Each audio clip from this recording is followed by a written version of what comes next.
Hello everyone, welcome to day third of March Lead Code Challenge, and today's question is missing number.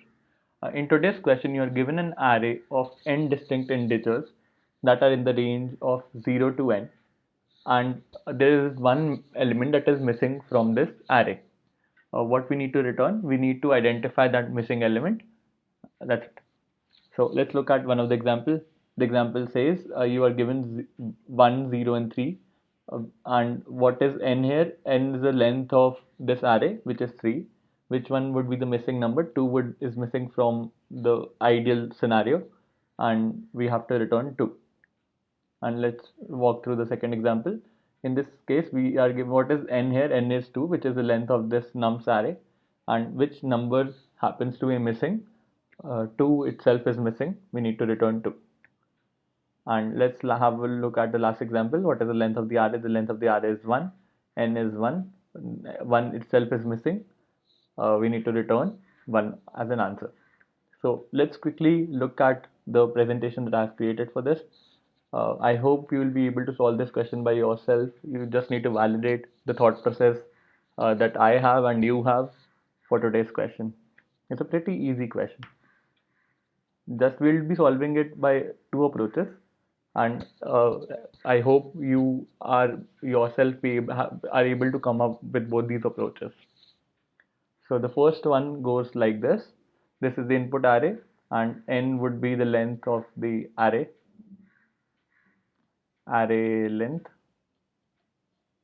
And let's use the formula, the mathematics formula, that from the sum of all the integers from 1 till n is given by n into n plus 1 by 2. So I hope all of you have read this formula in a 9th or 10th standard, and we can use this formula to find the answer. How? We'll add all the elements that are given in the input array.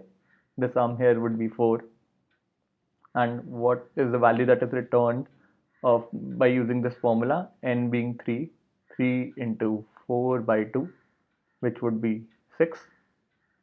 6 minus 2 would be 2. 6 minus 4 would be 2, which is our answer. So this is what we'll do in our coding part as well. One issue that you can foresee in this question, this solution would be that you are multiplying n into n plus 1. This can lead to an overflow condition. Might overflow. So is there a better way to solve this question? The answer is yes. How can we do that?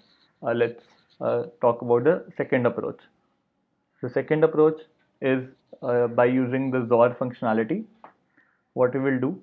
We will do the XOR of all the numbers that are given in the input set. So 1, 0, and 3. Also, you should remember that any number XORed with 0 returns that number. 0 XOR number returns that number. Therefore, 0 doesn't have impact on any number, and it can be XORed any number of times. So what I'll do, I'll XOR 1 with 0, and whatever the result is, it's 1 again. I'll XOR it with 3, so we get 3. And what we have the output as 1 XOR 0 XOR 3. And what should have been the ideal scenario? Had 0 been replaced by 2, it would have been 1 XOR 2 XOR 3. So this should have been there, and what we have is this. So if I XOR this part with this part, what will I get? 3 and 3 will get cancelled, 1 and 1 will be cancelled, and what will I left be? 2 XOR 0, which will give us the remaining missing number, which is 2. So let's quickly write both the solutions using both these approaches. Moving to the coding part. Solution 1 goes like this. Integer total equals to 0. This variable will store the sum of all the numbers in the input array. Integer el over nums total plus equals to EL, and let's return the number. How? N here would be nums dot length, so let's define n equals to nums dot length. And how will we calculate the missing number? N into n plus 1 by 2 minus total. This should give us the answer, and let's try and submit this. Accepted. Yeah, looks good. And let's try the second approach, the XOR approach. So this is the sum approach, and this would be the XOR approach. Integer XOR all equals to 0 for integer EL over nums. XOR all equals to XOR all XOR EL. And what should have been the expected XOR? Let's start from I equals to 1.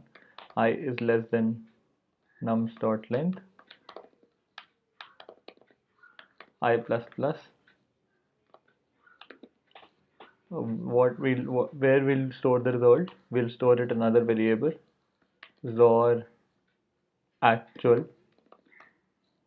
equals to 0 again, and XOR actual equals to XOR actual XOR I, and in the end we'll do the XOR of XOR all and XOR actual. XOR all versus and XOR actual. This should give us the result. Well, let me just comment this code.